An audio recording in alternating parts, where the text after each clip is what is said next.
How to give thanks with a spiritual impact. Welcome to our channel, Woo Woo Wednesday. I am Devi Jade, and I'm here with my wonderful friend, Dr. Jane Mims. Hello. Hi. And we are here to talk to you guys today about that one day a year that comes around. It's called Thanksgiving. So I think we're going to have some fun with this because Thanksgiving is like that day that we used to celebrate with all this food. And now it's become this thing of like, oh my God, I don't know if we should do the turkey because it's got all this stuff on it, and oh my God, we better have a vegan turkey. I don't know what it's going to be made of. And everybody used to have all of the trimmings, and now it's like salads, and make sure that it's gluten-free. And then when we're all done, we're going to watch 18 hours of football. Okay, so it's become more like the Thanksgiving football day. It's the guys that, well, I don't know. There's a lot of women that like football too, but it's kind of like become the excuse to sit yeah. and watch. No, my mom was the football fan in my house growing up. My dad kind of watched it every once in a while, but we flipped the script on a lot of things in that household. But anyway, no, yeah, it was growing up, honestly, it was my least favorite holiday because we didn't have a very good filter about the proper dining table topics. It was always the things you're not supposed to talk about, like religion and politics. But then everybody would, be all uptight about whatever conversation they had while they were eating too much rich, heavy food. And then they'd go and sit there and like they were, belching and flatulence. Like, bleh. Oh my gosh. And it's so cold outside. I don't want to go outside and get away from it, but I want to go outside and get away from it. It was just my least favorite holiday, but it's not anymore. I absolutely love it now because I realize that you can actually transform Thanksgiving into whatever you want it to be. Yeah, like vegan day. Or so whatever day.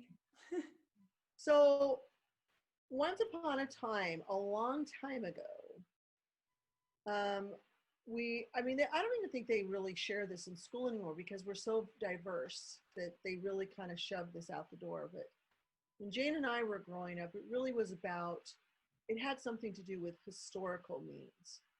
And it was when the pilgrims or the immigrants from the other worlds, from Europe, came over, and they were starving. They didn't know how to prepare for winters here because they never had to. And the natives were very, very kind, and they brought the food. They brought the food in so that these people wouldn't starve. Mm-hmm. And it was the joining of a culture with a culture, so that became one. And that is really the Cliff Note version of it, but that really is what it was.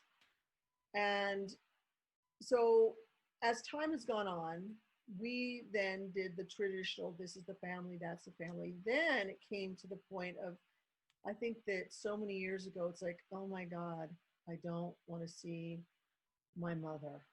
I just know what she's going to say. She's going to have a big laundry list of what I haven't done in my life. Oh my God, I have to sit down with this family member, auntie, that we really don't get along, but we're all going to smile at the table like we all love each other. Okay, isn't that true how it goes?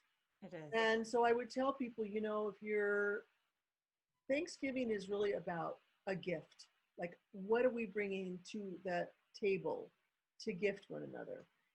And if you're not feeling it, please don't go, because there's so much stress around going to Thanksgiving, because as we know, those who do know, we're used to flying, that is the biggest flying day of the year. That's the biggest traveling day of the year, because a lot of people want to stay at home for Christmas or whatever. So everybody's running around, and by the time they get there, everybody's pretending. And so I would have people so tensed up. And I said, well, you don't go to the house and take your name tag on and, put it on where you were in the family drama of things and stick it on there and sit at the table and the whole thing plays out again. Because I've had times in my life when I've done that, and this is very candid, you guys, it literally blew up. It blew up so much because my dad did that. We went, we thought it was going to be great. I hadn't seen the families in a long time. Some of my children were there even, and grown and whatever. And we sat at the table, and my dad started at it with me, and I broke down.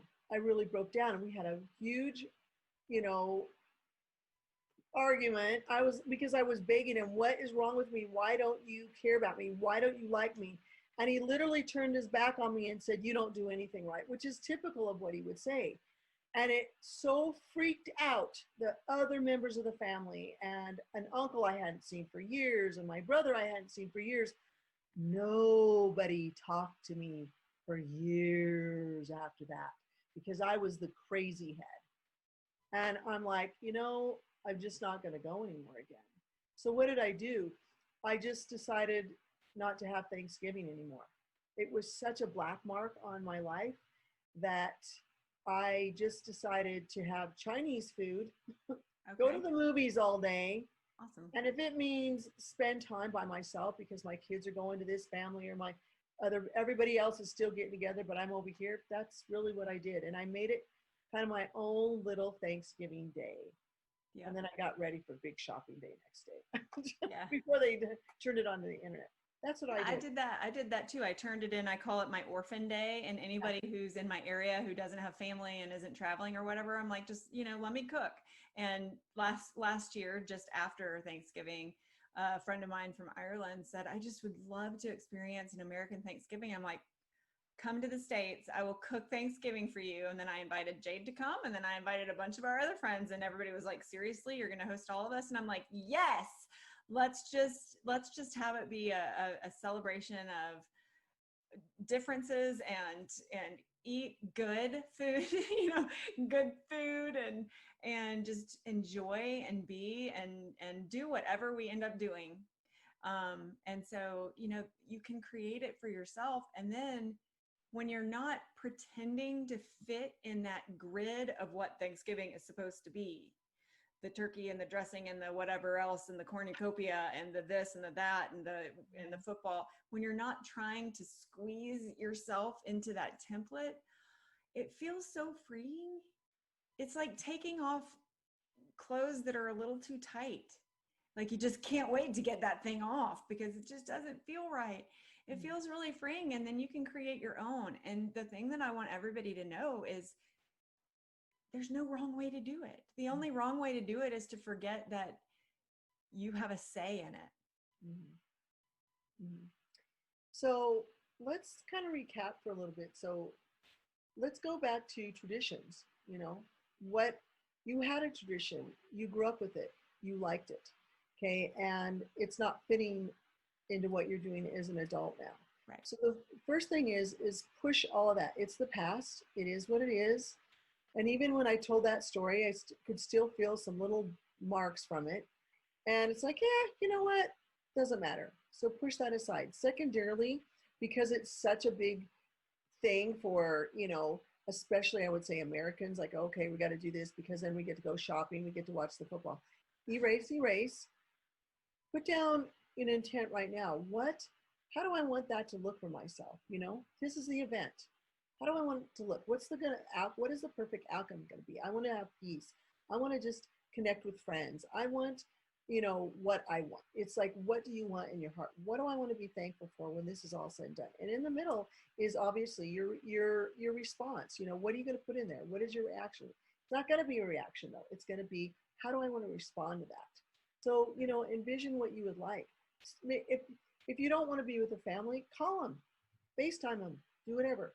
But do it from the place of Thanksgiving, because that particular thing that happened all the way back then on this continent was meant to bring cultures together in harmony. And that really is what Thanksgiving is about. And the other thing about that with the whole turkey thing, I'm going to add this because it came to my mind. It's kind of random, but it's in there.